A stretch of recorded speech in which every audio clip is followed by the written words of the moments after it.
I want to talk a little bit about our parashah reading for this week.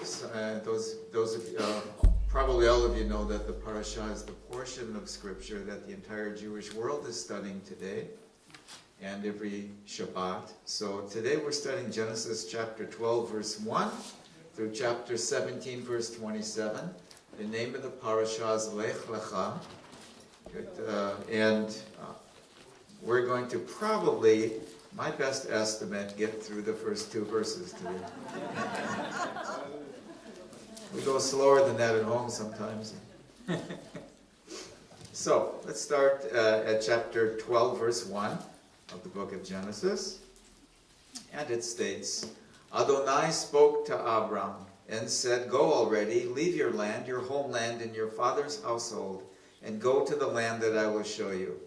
That's the very famous Friedman translation of chapter 12, verse 1. The description of what God wanted Abraham to do is found in the phrase Lech Lecha, which is the name of our parashah. And we're going to learn about that phrase right now. The phrase Lech Lecha, which probably is translated as mostly go, get up and go, or something like that, in most English translations, is very idiomatic ancient Hebrew. And again, it's probably translated in your Bibles as go, but it means much more than just leave or go. Literally in Hebrew, it means go to you. That's what it says, go to you, which doesn't make sense unless we think of it as take yourself. That's literally what is being said. Take yourself, which means take the initiative, get up already and get going.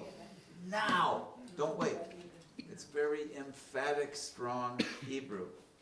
There's a sense of great urgency in the poetry of this Hebrew verse. We have a repetition of the same sounds. Lech, lecha. Sounds almost like the same word coming at you twice. And it's very rhythmic because of that to the ear of the ancient hearer. In fact, through the poetry here and rhythm, there's a message. And that's one thing that unfortunately we miss when we study the Bible in translation. The rhythm of the language in the Hebrew also tells us a message besides the words that are written down. So the very famous German Jewish writer Heinrich Heine, who lived, I don't know, maybe 200 years ago, stated this. He said, to study the Bible in translation is like kissing your bride through a veil. And in spite of the kind of funny allusion there, I'd have to agree with him. We miss a lot. So hopefully we will understand that this phrase in Hebrew brings out a sense of great urgency. And in the Hebrew of the Bible, when you hear something twice, we talked a little bit about this last night. There's force to it. There's emphasis. This is a general phenomenon all of the Torah, not just the book of Genesis. But why would the Torah say something twice? Why would Lech Lecha, two words that almost sound identical to each other, be put one word after another? Well, why do you say something twice when you're talking? If you're like me, you're doing it because you're emphasizing something and you're hoping that the person listening will pick up. They're supposed to really listen right now. When my wife says something twice to me, it's usually because I'm daydreaming off somewhere and she's saying it twice to grab my attention. And that's what the Bible does as well. The poetry of the Hebrew... Oh, thank you. Okay, there we go. 1, 2, 3, you hear me? Yeah. Good. The poetry of the Hebrew here is really, really outstanding. The entire books of Psalms, the book of Song of Songs, and the book of Isaiah are books of poetry. Every word in them is poetic. Many scholars actually believe that Isaiah sang his prophecies to the people as he was doing it, because the Hebrew is so much different than the Hebrew you find in almost any other book. It's like one big poem of prophecies being laid out. There's a very famous 19th century rabbi who I like. His name was Naphtali Berliner. He was Lithuanian. And he said this in one of his writings. He said, all of Torah can be read as a work of poetry. Now that's definitely true in this instance in Genesis chapter 12, verse 1 here. The Hebrew sounds relay an implied meaning. Again, it's urgency. Abraham was being told here by God that he has to get up and get going and leave now. We call that in Hebrew asiyat mitzvah. It means when you hear something, you go and you do it now. When you read something and it says you should take some action, you go and you do it now. That's what we have in our first verse. Interestingly enough, it's amazing to see how the historical Jewish community used to look at that verse. In Yeshua's time period, in the land of Israel, there were about 2 million Jewish people, and there were another 2 million in today's Iraq and Iran at that time. In their translation of the Hebrew, which was written in Aramaic, it uses a word that means to flow and leave like a river would be. When we say a river runs, like that word runs. So in a way, God's saying to Abraham, Abraham, like a river is running, you get going now. So he's supposed to get up and flow like a river. Now the wording also makes it clear that it's not just to get up and immediately go from somewhere that's ill-defined. Okay, God, you told me to get up and go, but what am I getting up from and going from? God doesn't leave him in the dark as to that. He says here, get up and go from your land, from your homeland, and the legacy that goes along with it, and from the house of your father, and probably your birth heritage that goes along with him. So again, our verse says, go already, leave your land, your homeland, and your father's household. And then God is very specific about where he's supposed to go, which is good. Otherwise, we'd only have half of a commandment here. But we get a full one that says, go to the land that I will show you. He hadn't shown him yet, but he was going to show it to him. So maybe let's understand what this looked like to Abraham. What does it mean, leave his land? Some of you have heard of Rashi. He was a famous medieval rabbi and commentator, and he brings out a good insight here. He said that this means one of two places, perhaps. We know that Abraham came from the city of Ur. That's where he was born, we're told in Genesis chapter 11. This was the largest city in the world at the time. Now, we tend to think of Abraham as a country bumpkin, we call it in American English. Somebody who was very rural, a shepherd, a poor man, not really a very sophisticated man vis-a-vis his culture. But you know, the opposite was true. Abraham was a very cultured city man, and not the nomadic clan chief and backwoods shepherd that we find him, that he's going to become. In ancient times, the city of Ur, where he was born and where he lived until he was taken by his father to the city of Haran, occupied a great stretch of land along the Euphrates River. It was a very, the world's most populous city. We know that artisans and merchants lived there. They had lots of visitors who came to trade. Ur was along the ancient trading routes between Persia and India and Arabia. So there was lots of spice trade going on there. And it was really an international city. So in Abraham's time, it would be like he was from London of today. We find there numerous two-story homes. In the ancient world, a two-story home was a sign of civilization. With fountains, there were fireplaces in the homes, and they had a sanitation system in the city of Ur. Abraham lived some 3,800 years ago. So this is, again, he was from the most sophisticated city of his time. However, it was a very idolatrous city. There were shrines for idolatry that had been found there by archaeologists throughout the residential areas. We know that the moon god was the city's patron idol. There was also a large archive of temple records that had been found by archaeologists in Ur that showed that their religion was supported by taxation from the citizens. This was Abraham's land of birth, where he grew up. So Abraham's father Terach and Abraham and his brothers were born in Ur. Now, we know that Terach had already taken Abraham out of Ur. He left Ur. Genesis chapter 11, verse 31 states this: Terach took his son Abram, his grandson Lot, the son of Haran, and his daughter-in-law Sarai, the wife of his son Abram, and together they set out from Ur of the Chaldeans to go to Canaan. Now that's very interesting. When Terach took his son and his nephew and his daughter-in-law, he was going to go to the land of Canaan. But when they came to Haran, it says they settled there. But Terach didn't make it there.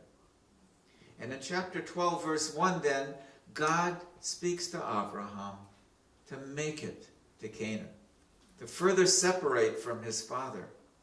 So, the second thing Abraham was to leave was his, it says in Hebrew the word moledet. So he's to leave his father's, his city, his homeland, and now his moledet. What is a moledet?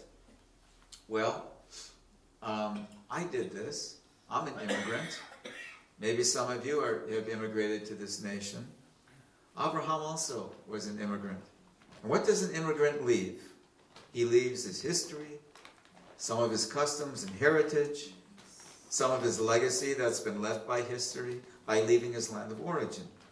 So when in Hebrew today we call Israel Moledetenu, our homeland, we don't just mean a physical land. It is a physical land, but also it has a spiritual heritage and identity to it. That is what you leave when you leave your moledet, which is the Hebrew word here. The Negev desert is part of Israel's moledet. It's quiet, it's wind, it's cold at night, it's sands. The Sharon Valley is a part of Israel's moledet. It's fertile farmland, it's pasture areas, it's citrus orchards, and it's cities. But that's not all. The covenants of God are also part of Israel's moledet, because they're the foundation upon which God has made Israel. It's an essential part of our moledet. Jewish history is part of our moledet. Our pains, our sufferings, the Holocaust, the Crusades, the pogroms in Eastern Europe, the Maccabees at Hanukkah, all this is part of Israel's moledet. Every Jew carries the memory and effects of this history. So by the way, by being connected to the root of the olive tree of Israel, you also are affected by the Jewish moledet. But God is asking Abraham to abandon his moledet that he would have gotten in the city of Ur and the follow-up city where they lived in Haran. Whatever the legacy of those two cities was, and their history, and what they meant to him, he had to sever that relationship to do what God is telling him. That's what an immigrant does. So the next time you see an immigrant, put your arms around him. It's not an easy thing to do. The last thing that God instructs Abraham to leave is his father's house. Now, it doesn't just mean your father's physical house. That's what it does say. But in addition, it includes everything about your father's house.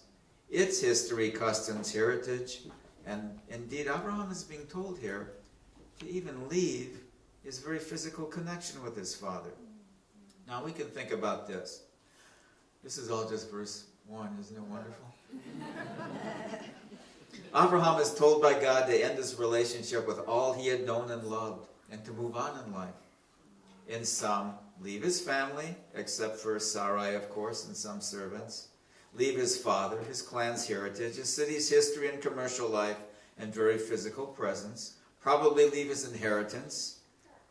Wow, that's tough. Ask any Jewish believer in Yeshua what the hardest part of following Messiah is, and they'll tell you the same thing. I had to leave many members of my family in order to follow him. From personal experience, I can tell you this causes a deep pain that's very strong. Ask any immigrant to Israel, what was the hardest thing about immigrating to Israel? And they'll probably tell you the same thing. I had to leave my grandparents, or my parents, or my siblings, or the family business and everyone's expectations of me, and on and on. Abraham did both those things. And yet, God is good in this process. He made it easier for Abraham. How? In Genesis chapter 11, verse 32, it says, Terach lived 205 years, and he died in Haran. Terach lived to a very elderly age, so when he died, it's not a great tragedy. Abraham's task is made easier now. He dies before Abraham goes to Israel. Abraham didn't have to care for his elderly father. He was free to respond to the instructions of God. He wouldn't have to feel like obeying God meant that he would have to disrespect Terach and just leave him in a cloud of dust. In fact, the instructions of chapter 12, verse 1 come after Terach dies.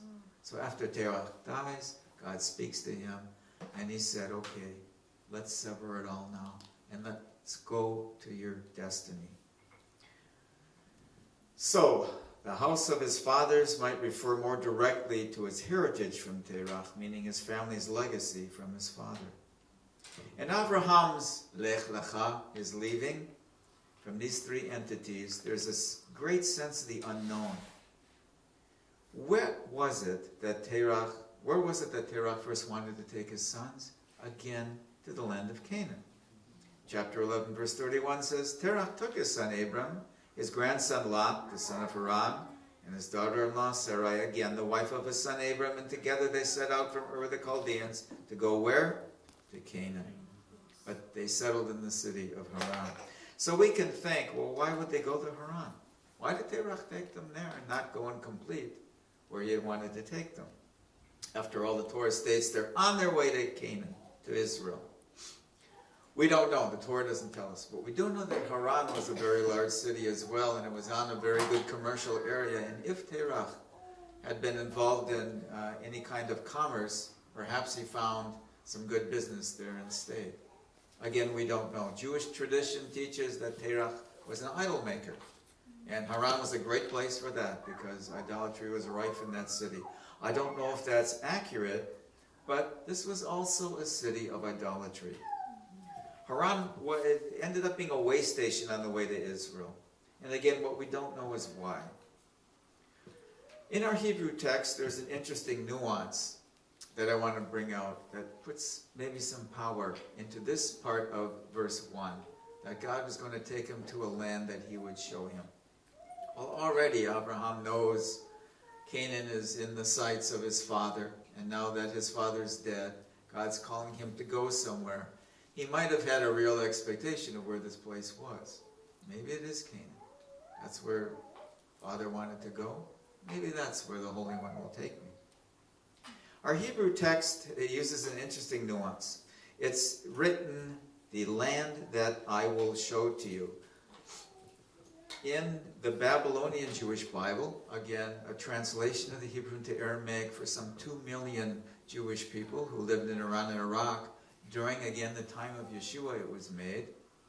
It uses the word for will show you that means to see a vision. To make someone see with their eyes is one of the definitions of this Aramaic word, as well as a vision. So to paraphrase our verse here, I could say this: I, God, will cause you, Abraham, to see the land with your own eyes, which happened, so that was fulfilled indeed. Or it might be this: I, God, will give you a prophetic vision of the land that you will see with your own eyes. That maybe it could be what the Babylonian Jewish community is trying to communicate with us here. That the scene wasn't just physical. Maybe both meanings of this word are true. I happen to think so. So now here's my paraphrase of the last half of verse 1. Ready? Go to the land that I will show you. Ready? Abraham, I'm going to cause you to see the physical land and understand its spiritual significance. And that's the wonderful thing about Abraham. As we follow his journeys have a spiritual meaning to them. In a way, Abraham becomes a cornerstone of God revealing who he is to the world at this time. The author of Hebrews puts it wonderfully in chapter 11, verses 8, 9, and 10. I think the author of Hebrews is telling us that he understood that what Abraham was doing was seeing not with his eyes only, but with whatever his spiritual sense would be called. He states this, that Abraham, and he's talking about Abraham at the time where he's kind of traveling around inside the land of Israel. He looked for a city without foundations, whose builder and maker was God, comments the Messianic Jew who wrote the book of Hebrews. A city without foundations. What does he mean by that? Every city has a foundation, right? Well, he doesn't mean a foundation of rocks mortar and brick or wood or whatever you're building from. He doesn't mean that kind of foundation. He means the kind we get from that word moledet. A foundation that has to do with a spiritual heritage. Abraham was traveling at God's request to where God would take him in search of building a spiritual family, culture, civilization, which ended up being the land of Israel and the tribes of Israel. And it also notes in Hebrews 11, verse 16, they were longing for a better country, says our author, a heavenly one.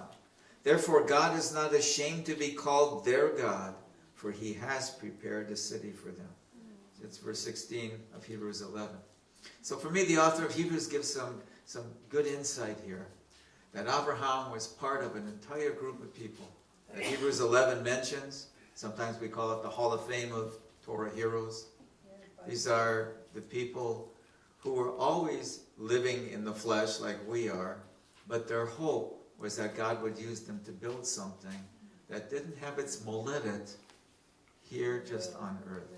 But the moledet, the heritage, the meaning, the spiritual foundation came from heaven, from God himself. So, according to the book of Hebrews, what did Abraham know? He knew that an unseen heavenly city existed that was his true place of migration. And again, what does it mean that the city was without foundations? The Greek that's used here literally means a city with no craftsman or technician who made it, but it had another builder. So it had to be built, but not by a human craftsman. So clearly we're being told that Abraham is looking for a spiritual heritage that he can found. And that's why he was told by God, Lech lecha, get out of here and get out of here now. It was time for that to be done. So when the book of Genesis chapter 12 opens up, we have a whole movement happening in the book of Genesis that really continues what I call the acts of God down through that time period. And you might remember Genesis chapters 10 and 11 weren't exactly great times for humanity. So now comes the time when God is, from the book of Genesis, showing us his path of redemption that is going to take place through this man and his physical and spiritual offspring. Abraham's included in the Hebrews 11 list. Jewish commentators remark that Lech lecha, get up and go now, has a sense of go in order to live out your destiny. So let me say this, then, that spiritual foundation that Abraham's looking for is a destiny. In other words, what's a destiny? A destiny is when a person is living what you're created to live for. There's another word for that in Hebrew too. Maybe you've heard it, tov. Tov means good. This is when something is living according to the plan that God has given for it. So that's what Abraham's doing here. And the only way he could do this, if you follow his life, my goodness, he had a lot of very difficult things he ran into. From people who were trying to kill him, to the king of Egypt, who wouldn't have minded to take his wife away from him. And Abraham wasn't exactly playing the right strategy on that one. God came in and saved the day. He had a lot of difficulties. And yet, he walked in his destiny. The only way he could do it was by faith. Right? Hebrews 11 verse 1 starts by talking about faith. And then giving us Abraham in that list. So he knew that the heavenly country that would be his, that he would go to and live in, would start with the earthly Israel. His hope wasn't solely in arriving to the land of Israel. If so, his lech lecha, his getting up and going, was to something that God, at some point in his life, showed to him. So that's just the physical land. But he had a job to do in the physical land. And that job, again, was to be part of the beginning of God's redemption of all humanity throughout history.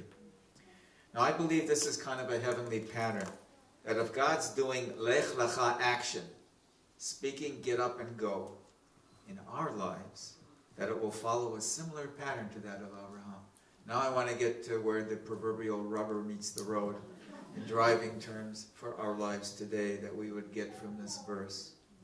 The question of where am I going and what am I risking this all for was one that Abraham would have had to deal with. If he would say, you know, I've been working so hard all these years and I can't see my desired goal yet. That was something I bet Abraham had to deal with.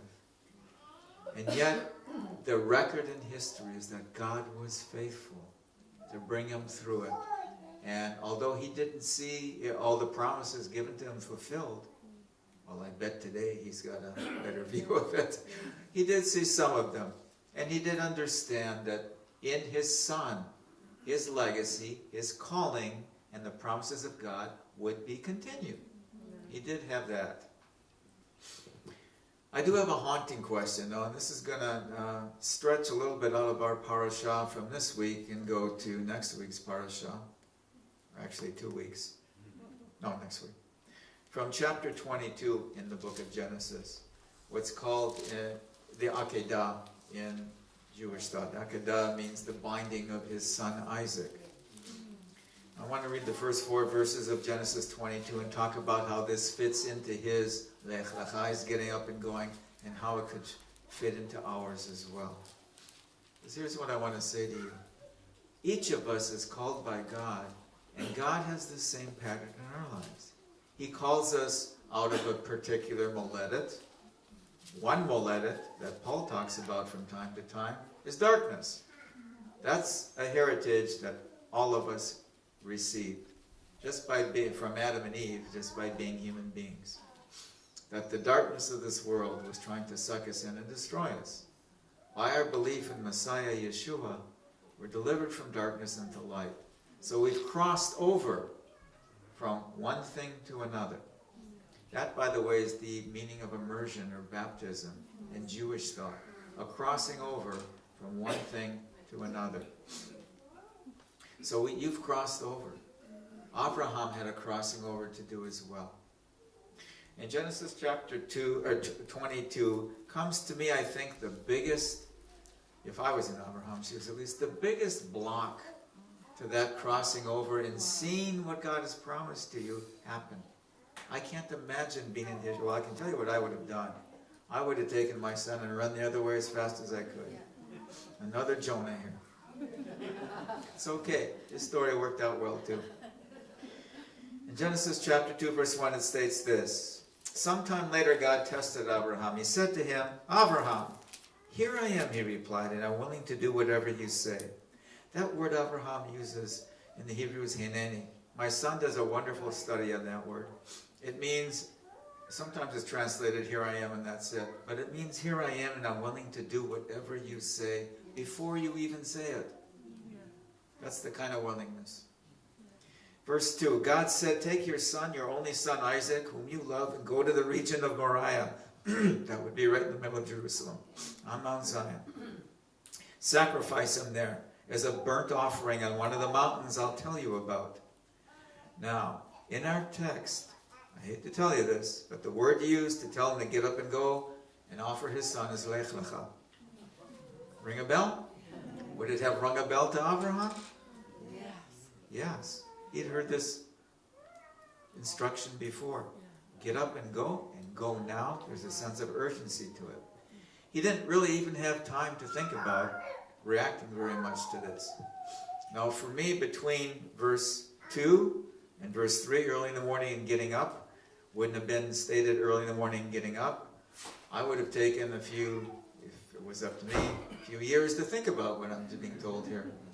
But that doesn't happen here. The verse says, early the next morning. Abraham clearly understood the sense of urgency here. Get up the next morning and begin to do this. Abraham obeys. He had a faith in God here just to get up and do that. Whatever doubts he might have had, that just amazes me. Early the next morning, Abraham got up and saddled his donkey. He took with him 2 of his servants and his son Isaac. When he'd cut enough wood for the burnt offering, he set out for the place that God had told him about. Now there's no questioning that it was God who told him this. Now, if I was told this, I'm thinking, aha, no problem, that's the enemy. The Torah doesn't give Abraham that room, or us as we're reading and studying it. It says God told him about it. Verse 4, on the third day Abraham looked up and saw the place in the distance. Now what's similar about this incident with Abraham's Lech Lecha from chapter 12? One thing is that God told Abraham to go. Abraham had never been to the physical place before where God was taking him. And there was a family price to pay to obey God. His father had to die. And even though, as I said, Terach was 205 years old, for that time period, that was old age. So when a person who's really elderly dies, there's not a sense of tragedy. Sadness, yes. Mourning, yes. Tragedy, no. Not like if an 8-year-old dies. But here, it looks like Isaac's turn is going to come. And that wouldn't be the same as Terach. Something different is being asked of Abraham here than was being asked to leave his father just after he died and come to Israel. Now he's going to a place he'd never seen, and something's going to happen that God's asking him to do that's going to affect him a whole lot differently than when Terach died. There's a family price to pay for him here. What does it mean to us to be willing to offer our sons and daughters when we leave to follow God and when we say to him, Hineni? Now, I don't want you to think I'm going to get really weird here. That's kind of a strange question to ask you. It's a very biting and painful one in some ways, but there was the first chief rabbi of modern Israel. His name was Rabbi Kook. Maybe you've heard of him. There's a Kook Street in Jerusalem, very famous street. Rabbi Kook wrote in his writings once that anybody who immigrates to Israel is saying Hineni, just like Abraham did. Why? Because when your sons and daughters turn 18 years old, they're going to go out and defend the state. And I know risking their lives, obviously, doing that. I know when I was growing up in the United States, a lot of my friends had fathers who were serving in the reserves in the military. There was a big Air Force base in the city I grew up in. And I had some friends whose fathers were in the Air Force. But you could serve in the American Air Force an entire career, never pick up a gun and shoot at somebody or be shot at. Most of the jobs were desk jobs, or on the Air Force base, jobs with radar, jobs working with equipment and cameras and monitoring airflow across North America. So it wasn't a combat role. In the IDF, no matter where you're put, you're close to being in combat. And therefore, Rabbi Kook is right.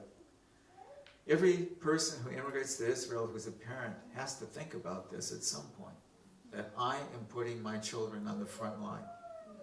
And that's a difficult thing to deal with, because it's very real in Israel. Nobody I know of in Israel, including my wife and myself, and my sons, separately from us. Everybody that I know in Israel, including my sons, know some family that's lost a loved one, a father, a brother, a son, a grandson, an uncle, a friend, in war. Everybody. Nobody is not struck by this. So, Abraham is thinking here, I do this, my son dies. I don't know what he was thinking, but he did it.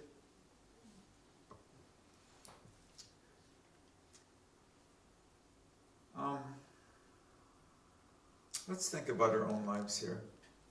Even if you haven't been an immigrant, there's the immigration in a spiritual sense that you've all made. Again, from being controlled by the world of flesh and blood, by the worldly viewpoints, by our passions and desires, to a place where, and this is 2 Corinthians chapter 5, verse 17. I love this verse. It sums it all up to me. If anyone is united with the Messiah, he's a new creation. The old has passed. Look, what has come is fresh and new. That newness means that we too are called to abandon the legacies and heritage that the world would have given to us. Our priorities after we become believers get totally changed around by God, don't they?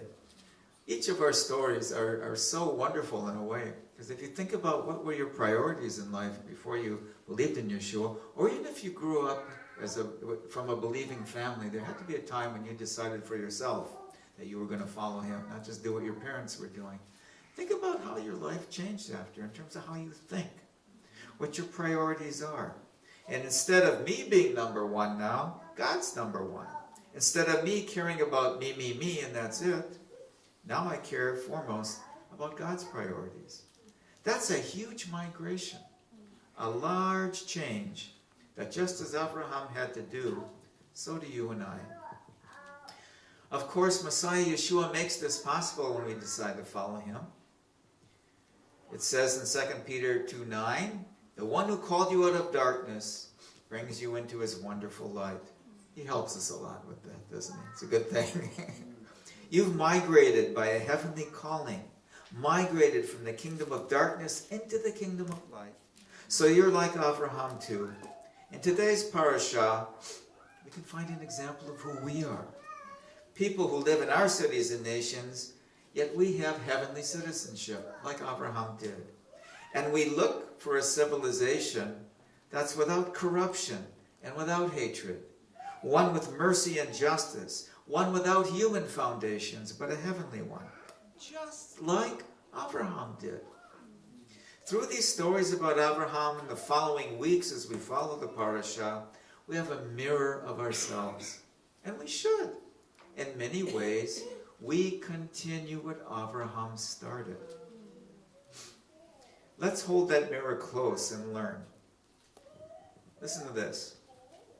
Whoever hears the word but doesn't go and do what it says is like someone who looks at his face in a mirror, walks away and forgets what he looks like. That's from the book of James, chapter 1, verses 23 and 24. We'll talk about those verses at greater length tomorrow. But let me give you this encouragement. Let's allow the Torah stories of Abraham to help build our lives. Now, you'll say to me this. Okay, that sounds good, but you just told us about Abraham taking his son up to Mount Moriah, and you kind of left us stranded there as to how he resolved that. Well, again, the only thing I can say is that Abraham took that step in faith, and God met him there, didn't he? I have found in my life, I've made a lot of mistakes. I haven't always gone up the Mount Moriah God would have wanted me to. Sometimes I have. Every time I go up there, every single time, God meets me there. And even when I kind of like Jonah go the other way, same thing happens. God meets there. And so I want to encourage you by saying that if we, like Abraham, respond to the calling God's given to us and we do our lech lecha, our get up and go, and that's a get up and go, by the way, that we don't just do once in our lives, but perhaps many times. Abraham did it a number of times. I know in my own life, I think I have a number of times too. There are many crossings over we have to do in our life. And yet the wonderful thing, the best news about it all, is that in every single one of them, God is there to meet us and help us. He's already provided the victory. Here's a great verse for you if I can find it. Here it is. Then one of the elders said to me, do not cry. And if I had to think about bringing my son up to Mount Moriah by myself and having to offer him, I would cry. If I have to think about pretty much doing anything that causes myself pain, I do cry. Ask my wife. I'm a crybaby. But here's the good part. See, the Lion of the tribe of Judah, the Root of David, has triumphed. He's able here to open the scroll and the 7 seals, and you can put, he's able to pretty much do anything you need there at the end of that sentence. So that's the good news. And for Abraham, it also was the good news. We're going through the exact same thing he did. We read about his story in the Torah because we are supposed to learn from it to help us in our lives. And then a third part of that is that we're empowered in our lives to be able to walk the same steps and make the same decisions Abraham did, because we have the Spirit of God active in our lives. That's the empowerment that we have. So we have the example, the empowerment, and someone who's gone before us, our mighty Messiah, to pave the way for us and make it possible. Standing at the end there, watching over us. That's pretty good. Those are pretty good allies to have in our lives. So we just need to look in the right place when we realize what's going on. It's easy to look in the wrong place. I know that. I'm not perfect at this. But when someone comes along and encourages me at times, your eyes are in the wrong place. Look to the right person. The author and finisher of our faith, as the book of Hebrews says. And then you can refocus on that truth. And again, think about what he's done before us. That usually will give you strength and encouragement and empowerment to do whatever it is God's asking you to do. And that's the good news. Let's end with a prayer. Abba, thank you for Abraham and what you did through his life. And then thank you that his life story is recorded for us with its victories, with its imperfections, with the difficulties that he had. We still see that you came through. You caused him to be our forefather because you gave him everything he needed to walk through, and he did it. Abba, we ask that that might be our life. I pray for each person here, Abba, that for each one, you would take them along that same path and give them the same victory to victory to victory, the same crossing over to crossing over to crossing over that each of them needs at the times when they need it. Give them, Abba, eyes to see. Let them see that vision that Abraham saw when he was looking for that city. Put it very much deep in our desire, Abba, in our hearts, Abba, to look for that same city. And to understand that we are citizens of the heavenly city that has no human builder.